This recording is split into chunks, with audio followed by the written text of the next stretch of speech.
ጠዋት ሲነሳ ሰው እግዚአብሔርን አመስግኖ ልጆች ከልጅነታቸው ጀምሮ በቤተ እግዚአብሔር እንዲያሳልፉ ይመከራል። የሰው ልጅ ግን ቀን የተፈጠረው ወደ ብርሃን እንዲሄድ የተፈጠረ ነው። አንድ ማለት ጭብጨባ ነው። ጭብጨባ ማለት አንድ ነው። ቀንን በጸሎት መጀመር ነው።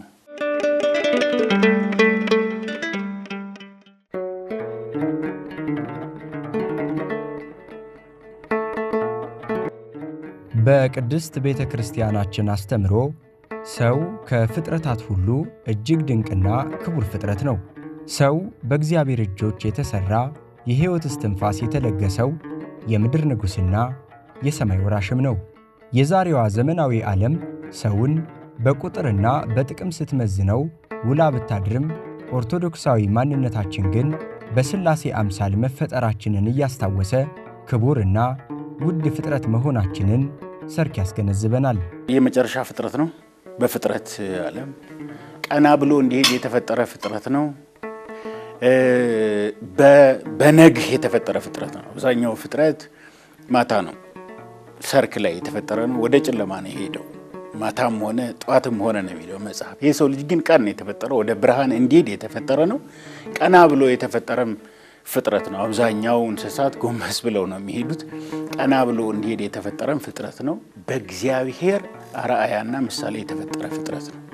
ሰው ብለን ስናነሳ 7 ነገሮች የተከናወኑለት የሚለውን እናስቀምጥና ስጋዊ ማንነት አለው። ከዚያ ደግሞ መንፈሳዊ በነፍስ ደግሞ ያለው 3 ባህሪያት። ከዚሁ ጋር አያይዘን ሰው ብለን ስንል አካል አለው እያልን ነው። 4 ባህሪያተ ስጋን፣ ነፍስ አለው፣ መንፈሳዊ ማንነት አለው፣ አእምሮ ጠባይ አለው። ከሌሎቹም የሚለይበት ትልቁ ነገሩ በአእምሮ ጠባይ ነው። በዚህም የተነሳ በቤተክርስቲያን በነገረ ድህነት አስተምህሮ ሰው ከሌላው የተለየ ከሚያሰኘው ነገሩ መካከል አንዱ አእምሮ ጠባይ ነው።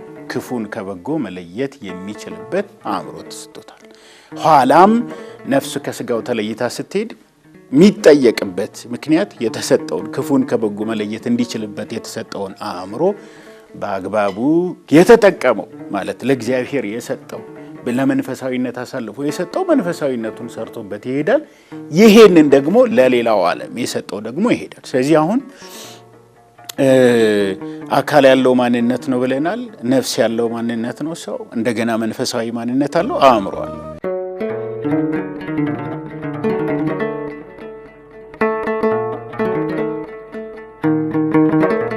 ዮሐንስ አፈወርቅ እንደዚህ ይላል። የሰው ልጅ በቃም የከበረ ማንነት ያለው እሱም የከበረ ማንነት ያለው ፍጥረት መሆኑ የሚታወቀው በአእምሮ ጠባዩ ነው ይልና ይህንን አእምሮውን ከሰውነቱ ሁሉ በላይ አምጥቶ ከላይ ተከለው ይላል።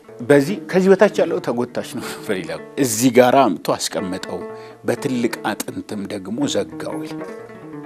ትልቅ አጥንት እዚህ ጋር፣ ትልቁ አጥንት ያለው እዚህ ጋር እና የሰው ልጅ ሊንከባከበው ሊጠብቀው ከሚገባ መሰረታዊ ነገሩ መካከል አንዱ አእምሮ ነው። ይሄ አእምሮ ለምንም ነገር ክፍት ነው። ከ0 እስከ 8 ዓመት እንደተወለደ ከዚያም በኋላ ባለው በድግግሞሽ የሚሰጠውን ነገር ይይዛል። ክፉም መጥፎ፣ ጥሩም ትክክልም በድግግሞሽ የተሰጠውን ነገር ይይዛል። ይህንን አእምሮን የመቆጣጠር ስልጣን ደግሞ የተሰጠው ራሱ ሰው ነው። ነፃ ፈቃድ ያለው ፍጥረት ነው ሲባል የሰው ልጅ ይሄንን አእምሮ አሁን ኦርቶዶክሳዊ ማይንድ ሴት ምንድነው ካልከኝ፣ አዎ የሰው ልጅ ነፃ ፈቃድ አለው። ይሄንን ነፃ ፈቃዱን መልሶ ለእግዚአብሔር የሰጠ እና የእግዚአብሔር ፈቃድ የሚከወንበት ሰው ማለት ነው። ስለዚህ ሰው ብለን ስናነሳ ነፃ ፈቃድ ያለው ከፍጥረት መጨረሻ የተፈጠረ ገዢ አስተዳዳሪ ተደርጎ የተሰጠው አካል ያለው መንፈሳዊ ማንነት ያለው አእምሮ ያለው ነፍስ ያለው ፍጥረት። ስለዚህ ይሄንን ጉዳዩን እንዲሰራበት የተሰጠው ትልቁ ነገሩ ማስተዳዳሪ ነፃ ፈቃድ አለው። ነፃ ፈቃድ እንዲጠቀም የተሰጠው ሰው ብለን ብናነሳው ይሄንን ነው። እግዚአብሔር የሰው ልጅ እጅጉን አክብሮታል። በተቻለ መጠን ክብራችንን ጠብቀን ለመኖር ደግሞ የልቡና ውቅራችንን መፈተሽና ማስተካከል ከኛ የሚጠበቅ አስኳል ቁም ነገር መሆኑን ልብ ይሏል። አእምሮአችን ልክ እንደ ለም መሬት ነው ይላሉ የሰው ልጅ የልቡና ውቅር ወይንም ማይንድ ሴት ላይ ሰርክ የሚያጠኑ ሊቃውንት በየቀኑ የሚመላለሱብን ሐሳቦች፣ የምንሰማቸው መረጃዎች፣ የምንመለከታቸው ምስሎች እኛነታችንን እንዲዘውሩት ዘወትር ይዘራሉ። ታዲያ ከነዚህ ዘሮች የሚበቅለው አዝመራ ወይንም አእምሮአችን ዓለምን የሚያይበት የውስጥ መስኮት ማይንድ ሴት ወይንም የልቦና ውቅር እንደሚባል ምሁራን አስተምረዋል። አእምሮ ከ0 እስከ 8 ዓመቱ ድረስ የተሰጠውን ሁሉ ይቀበላል። ውስጠ ህሊና ይባላል። የተሰጠውን ሁሉ ነው የሚቀበለው። ክፉ ነው፣ በጎ ነው፣ ጥሩ ነው ምናምን የሚባል ነገር የለም። የተሰጠውን ነገር ሁሉ ይሰጣል። ከ0 እስከ 8 ዓመት ድረስ የበላኸው የጣፈጠህ አሁን ድረስ ይጣፍጣል። ያኔ የማታውቀው አሁን ድረስ አታውቀውም፣ አይጣፍጥህም፣ ደስ አይልህም። ያኔ ደስ ያለ ያኔ ያደግክበት ያኔ ስትሰማው የነበረው ስታደምጠው የነበረው ከቤተሰብ ከአካባቢ ጓደኛ፣ ትምህርት ቤት፣ ሚዲያ ስታደምጣቸው የነበሩ ነገሮች በሙሉ ዝም ብለው ነው የሚቀመጡት። ትክክል ነው ትክክል አይደለም እያለ አይደለም አእምሮ የሚመዘግበው እዚያ ድረስ ማለት ዝም ብሎ ነው የሚቀመጠው። ከዛ ከ8 ዓመት ጀምሮ እስከ 12 ባለው ጊዜ ውስጥ አመዛዛኝ አእምሮ ክፍል ደግሞ ይመጣል። ይሄ ስለ ሶፍትዌሩ ነው ማውራሽ። አመዛዛኙ የአእምሮ ክፍል ማመዛዘን ይጀምራል። ልጆች ልክ ከ8 ዓመት በላይ ምናምን ነገር እስከዛ ድረስ ምንም ስታዛቸው ዝም ብለው ነው የሚያደርጉት። ዝም ብለው ነው የሚያደርጉት። ከዛ በኋላ ግን ለምን ማለት ይጀምራል። ለምንድን ነው ይሄ የሚሆነው? ለምንድን ነው ይሄ የሚደረገው? ለመታዘዝም የሆነ ጉትት ምናምን አይነት ነገር ሲሉ እያመዛዘን ለምን ይሄ ጉዳይ እንደዚህ ይሄ እንደዚህ እሷ ብትል ለእሷ አይቀርባትም ለእሷ አይቀርብም እንደ እኔን ከሚያዘኝ ምናምን የሚል ማጉን ከ8 እስከ 12 ከዛ ከ12 ጀምሮ እስከ 17 ይሉታል።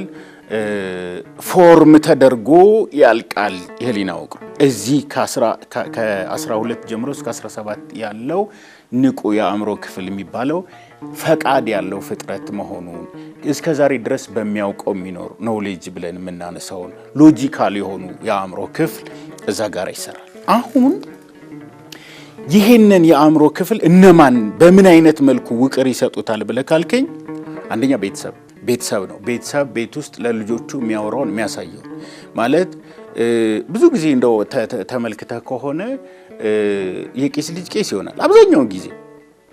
የወታደር ልጅ ወታደር መሆን የሚፈልገውን ምናምን ነገር ስትመለ የሚያየውና የሚያውቀው እሱን ነው፣ የሚመለከተው እሱን ነው። የሚያውቀውን ብቻ ነው አእምሮ የሚያኖር። ቃሉ ራሱ አእምሮ ማወቂያ ብለን ልናነሳው እንችላለን። አእመረ ነው መነሻው አይደል? አወቀ ማለት ማወቂያ ምንድነው? የሚያውቀው ነው፣ የሚያውቀውን ነው የሚያኖረን አእምሮ ማለት። ስለዚህ በዚያ ዓመት ውስጥ በቤተ ክርስቲያን የሰው እድሜው ክቡር ዳዊት 70 ነው ወይ 80 ነው ከዛ በላይ ያለው እንትን ድካም ነው አይደል የሚለው። ስለዚህ አሁን 70 ዓመትን ብለን ብናነሳ የ70 ዓመት 10% 7 ዓመቱ ነው። 7 ዓመቱ ለእግዚአብሔር ሊሰጠው የሚገባ ስለ እግዚአብሔር ሊሰማበት የሚገባ እድሜ ነው። ይሄ እድሜው ማለት ደግሞ ልጆች ከልጅነታቸው ጀምሮ ከ6 ዓመት ጀምሮ ያላቸውን ጊዜያቶች በቤተ እግዚአብሔር እንዲያሳልፉ ይመከራል። ስለ እግዚአብሔር ብቻ እንዲያውቁ የሚነገርበት ጊዜ ነው። ያው እንዳለመታደል ሆኖ ያ የሆነላቸው በጣም ጥቂቶች ናቸው። ስለዚህ በዚያ እድሜ ብናሰለው እስከ 17 ዓመት ድረስ ያለውን 10 ዓመት ከ10 ቢያንስ ከ17 ዓመት ስለ እግዚአብሔር ስለ ሥርዓተ ቤተ ክርስቲያን ስለ እሱ ብቻ የሚሰሙበት ጊዜ ነው። አስራት ይባል የእድሜያቸው አስራት እና ብዙ ወላጅ ብዙዎቻችን ደግሞ ይሄንን አላገኘንም።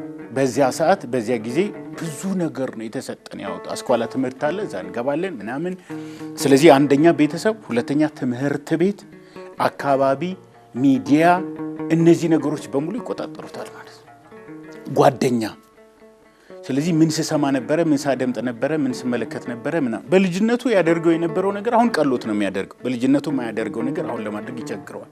ኦርቶዶክሳዊ የልቦና ውቅር ቅድስት ቤተ ክርስቲያናችን የምትሰጠንን ዕውቀት ከመንፈሳዊ ክዋኔዎች ባለፈ ዕለት ተዕለት ሕይወታችን፣ ሥራችን፣ ትዳራችንና ማኅበራዊ ግንኙነታችን ውስጥ ጥቅም ላይ ማዋልን፣ ጥላቻ መካከል ፍቅርን መዝራት፣ በውድቀት ውስጥ ትንሣኤን ማለም ነው።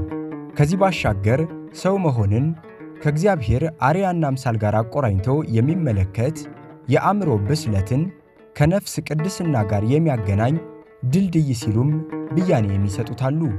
ታላላቅ የቤተ ክርስቲያናችን አባቶች ልማድ ሁለተኛ ተፈጥሮ ነው ይላሉ። የምንደጋገመው ነገር ሁሉ ውሎ አድሮ ብዙ ሰው በጸሎት ህይወቱ ለመጸለይ ሲነሳ የሚቸገረው በዛ እድሜ ስላልተደረገለት እና ካስታወት 12 ዓመት ሲሞላል እስከ 12 ዓመት ድረስ ቤተሰቦቻችን እየወሰዱ ያቆርቡናል። ከ12 ዓመት በኋላ ግን ይቆማል። አይቻልም ነው። ከ12 ዓመት በኋላ የምትሰማው ደግሞ ሌላ ነው የሚሆነው። ማለት በዚህ እድሜ አይቻልም፣ ትቀጸፋለህ፣ ስትቆርብ እንደዚህ ትሆናለህ ምናምን፣ ስለዚህ አይቻልም እንደዚህ ነው የምትሰማው። ስለዚህ ከዛ በኋላ ያለውን ትይዛለህ። ብዙ ሰው ስጋው ደሙን ሲያስብ ፍርሃት ነው የሚሰማው። በዛ የአእምሮ ክፍል ውስጥ ከቤተሰቡ በተደጋጋሚ የተነገረው ነገር ያ ነው። አሁን ትንሽ መሻሻሎች ይታያሉ እንጂ ብዙ ሰው ሰንበት ትምህርት ቤት እንዲሄድ አይበረታታም። የራሴንም ታሪክ ላነሳ ይችላል። አይበረታታም፣ አይቻልም። አርፈ ትምህርትን ተማር ነው የሚባለው። አርፈ ትምህርትን ተማር እና እዛ ሄዶ ደግሞ የሚማረው የሚሰማው ጉዳይ አለና ብዙ ሰው መንፈሳዊ ህይወቱ ላይ ትግል የሆነበት አእምሮ የሚያውቀው ሌላ ነው፣ እሱ የሚፈልገው ሌላ ነው እና የማያውቁት ሀገር ደግሞ አይናፍቅም። ስለዚህ አእምሮን ለእግዚአብሔር የሰጠ ሰው ማለት ያቺን እድሜውን ስለ እግዚአብሔር ያወቀ ሰው። በጥቂቱም ቢሆን ሰው ሰንበት ትምህርት ቤት ውስጥ ያደገ፣ ቤተክርስቲያን ውስጥ ያደገ፣ ቤት ውስጥም ስለ እግዚአብሔር እየተነገረው ያደገ ሰው ፈረ እግዚአብሔር አለ። በድግግሞሽ የተነገሩ ከሆነ እድሜ በኋላ ካልተማርክል ትግል ይሆንበታል ማለት ነው። ስለዚህ የሚያየው፣ የሚመለከተው፣ የሚሰማው ነገር በሙሉ ፕሮግራም አድርጎታል ማለት ነው። የሚያውቀው እሱን ከዛ በኋላ ተነስቶ በተለይ ደግሞ ከ0 እስከ 8 ዓመት ድረስ ባለው ጊዜ ውስጥ የተመለከታቸውና ያያቸው ጉዳዮች አስቸጋሪ ነው የሚሆንበት። የማይፈልገውን ህይወት ብዙ ሰው የሚኖረው በልጅነቱ የተመለከተው ጉዳይ ነው። ግን ይህንን ማስተካከል ይቻላል ወይ ነው? አዎ ይቻላል። ሐሳብ ነው እየተሰጠው። ስለዚህ አእምሮ በሚያየው በአምስቱ የስሜት ሕዋሳቶች ማለት ነው፣ በአምስቱ የስሜት ሕዋሳቶች የሚሰጠውን ነገር በሙሉ ትክክል ነው፣ ትክክል አይደለም እያለ ይቀበላል ማለት ነው። በዚህ ውስጥ ኦርቶዶክሳዊ ማይንድ ስለዚህ አሁን ትክክል ነው ትክክል አይደለም ብለን ሐሳብ ነው የሚሰጠው ማለት ነው። ሐሳብ ነው የሚሰጠው። ትልቁ ነገርም ደግሞ ሐሳብ ነው። መጽሐፍ ምኞት ጸንሳ ኃጢአትን ትወልዳለች፣ ኃጢአትም ሞትን ይወልዳል። የሞት አያቱ ምኞት ነው። ምኞት ሐሳብ ነው። ስለዚህ ማይንድ እንዴት ነው የሚሰራው ብለህ ካልከኝ የመጀመሪያው ሐሳብ ነው። ስለዚህ ሐሳብ ከየት ይመጣል? ሁለት ምንጭ አለው ሐሳብ። አንደኛው ኢንፎርሜሽን ብያልኩህ ቅድም ባነሳናቸው ቤተሰብም፣ ጓደኛም፣ ትምህርት ቤትም አካባቢ ብቻ የምንሰማቸው የምናደምጣቸው እነዚህ ጉዳዮች በእነዚህ ሐሳብ ይሰጠዋል። ሁለተኛው ሐሳብ ግን ከእግዚአብሔር የሆነ ሐሳብ። ቅዱስ ዮሐንስ ዘሰዋስው ሐሳብ የእግዚአብሔር ድምፅ ነው ይላል። እኛ ጋር ሐሳብ ነው ግን የሱ ድምፅ ነው ሐሳብ። አባቶቻችን አንዳንዴ የሆነን ጉዳይ ለማድረግ ስትነሳ ተው ይሄን እኮ ማድረግ የለብህም የሚል የሚያታግልህ ነገር የለም። ግን እየታገልክ ሐሳቡ ትግል ላይ ነው፣ አንተ ግን ተነስተህ ታደርገዋለህ። እና አባቶቻችን ይሄ ሐሳብ የነፍስ ፈቃዷ ነው። ዮሐንስ ዘሰዋስው ደግሞ የእግዚአብሔር ድምፁ ነው ይላል። ስለዚህ መልካም ስለዚህ በሐሳብ በሚሰጠው እንዳልኩ በምታሸተው ምናምን በእነዚህ አእምሮ ይሰራል፣ ፎርም ይደረጋል ማለት ይሄ እንደዚህ ነው ይሄ እንደዚያ ነው የሚለውን ይቀበላል ማለት ነው። ለዚያ ነው ልጆችን በልጅነታቸው ትእዛዛተ እግዚአብሔርን ማስተማር፣ ስለ እግዚአብሔር ፍቅር፣ ስለ እግዚአብሔር ማንነት በደንብ በልጅነታቸው ማሳወቅ የሚያስፈልገው። አድጎ ኋላ እሱ የሚያውቀው እሱን ስለሆነ ለማድረግ ሲነሳ ትግል ስለሚሆንበት አእምሮ በእንዲህ አይነት ልክ ይሰራል ወይም ይሰራል። የኛ መገለጫ መሆኑ አይቀሬ ነው። ታዲያ ኦርቶዶክሳዊ የልቦና ውቅርን ለመላበስ የቅዱሳን አባቶቻችንን የሕይወት ፍኖት ምሳሌ በማድረግ የዘወትር ልማዳችን እንዲሆን መስራት እንደሚገባ ነው ሊቃውንት የሚያስተምሩት። ኦርቶዶክሳዊ የልቦና ውቅር ባለቤት ለመሆን በጥቂቱ የሚጀመሩ ተግባራዊ ልምምዶች አስፈላጊነታቸው አያጠያይቅም። አቡነ ዘበሰማያት በድግግሞሽ ነው የቻለው። ይህም አባታችን በድግግሞሽ። ስለዚህ ሰው የሚፈልገውን ጉዳይ በድግግሞሽ ለአእምሮ ሲሰጠው እሱ ይዞ ከያዘው በቃ ትርሳውን አባታችን ልርሳው ብትል ይረሳል፣ ይዞታል። ምን ያህል ጊዜ ግን እንደደጋገምነው ሁሉም ነገር ሙከራ ነው።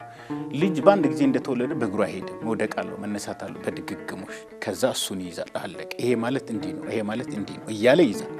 ደጋግመህ የምትሰጠውን ጉዳይ መጥፎም ከሆነ ማለት ነው፣ መጥፎ ሐሳብ እንኳን ደጋግመህ ከሰጠው በቃ ይሄ ማለት እንደዚህ፣ እኔ ማለት እንዲህ ነኝ የሚለውንም ነገር የሚሰጠው ቅድም ያነሳሁልህ ነገሮች ሚዲያው፣ ምኑም ምናምኑ፣ ጓደኛም፣ ቤተሰብም፣ አካባቢ ያለ ነገር፣ ትምህርት ቤትም በድግግሞሽ ስለሱ የሚሰማውን ነገር ይይዛል። እኔ ትዕግስተኛ መሆን ነው የምፈልገው፣ ግን ትዕግስተኛ አይደለሁኝ። ከየት መጣ ትዕግስተኛ አለመሆን ካልከ አንተ እኮ ጥሩ ሰው ነበርክ፣ ትዕግስተኛ አይደለህም እንጂ ትዕግስተኛ አይደለህም ተደጋግሞ ተነገረ። ከዛስ ትዕግስተኛ አይደለሁም ብሎ ሐሳቡ። አሁን አንድ ነገር እናርግ ብዬ ብላችሁ ምናልባት ይሄንንም እየተመለከታችሁ ያላችሁ ሰዎች አእምሮ እንዴት እንደሚሰራ በደንብ በትልቁ ይሄ ድግግሞሽ እንደሆነ እንዲያስረዳን እንዲህ እያደረክልኝ አንድ እያልኩኝ እንደዚህ አንድ ስለ አንድን ጻፍ ብዬ እያልኩኝ አንድ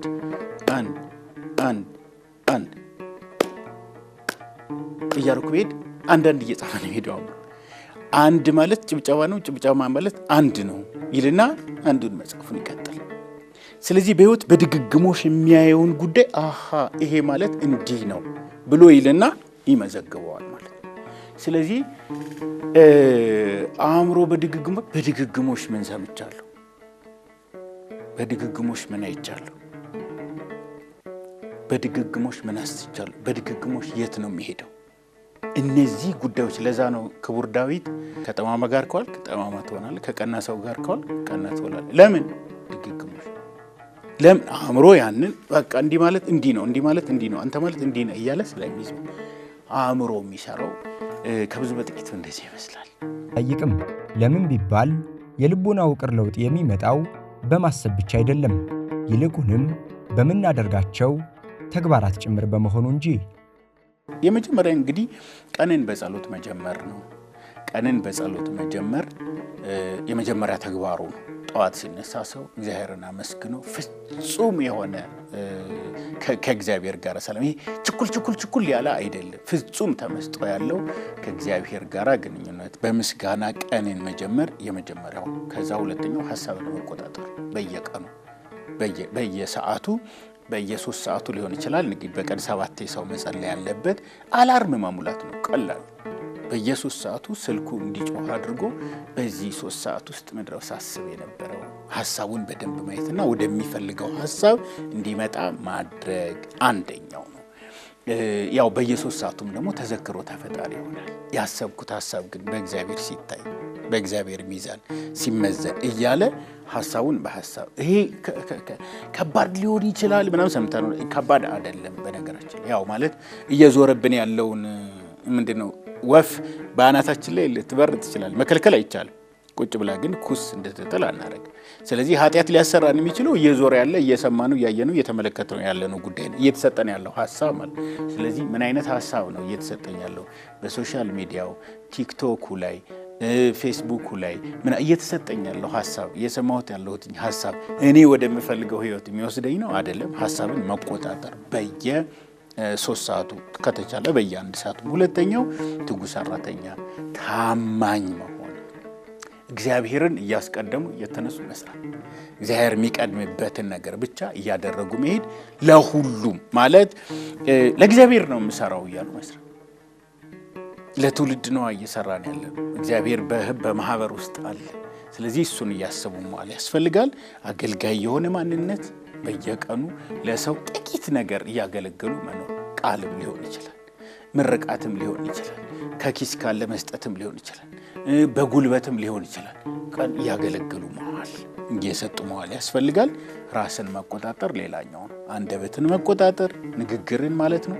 እቅድን በቀን መስራት አለብኝ ብለን ያለውን እቅድን በደንብ አድርጎ መቆጣጠር፣ ስሜትን መቆጣጠር፣ የስሜት ባሪያ እንዳንሆን ማለት ነው። የስሜት ባሪያዎች ብዙ ሰው የስሜት ባሪያ ነው በዚህ ሰዓት። ትንንሽ ነገሮች ናቸው። ስለዚህ ይሄንን ራስን መግዛት አንዱ የመንፈሳዊነት የኦርቶዶክሳዊነት መገለጫ፣ የኦርቶዶክሳዊ እሳቤ መገለጫ እሱ ነው። ራስን መቆጣጠር ያስፈልጋል። እንግዲህ ኦርቶዶክሳዊ የህሊና ውቅር አይነበብም፣ ይኖራል። ይተገበራል ነው። ይሄንን በማድረግ ማነጽ ብዙ ስለዚህ ጉዳይ ብዙ የተማርናቸው ነገሮች አሉ። ስለዚህ ጉዳይ የሚያጠነጥኑ ትምህርቶችን በደንብ ተምሮ ለመንፈሳዊነት እሱ ለሚፈልገው ጉዳይ ማዋል ለሚፈልጋቸው ጉዳዮች ብቻ መጠቀም ይቻላል። ብዙ ፈተናዎች ይኖራሉ። በርግጥ እዚህ ጋራ አእምሮ ጋራ በተያያዘ የሚሰሩ ስራዎች ብዙ ይኖራሉ። መርጦ ለሚፈልገው ጉዳይ ብቻ ግን ስለዚህ ማወቅ በጣም ወሳኝ ነገር ነው ብዬ አምናለሁ።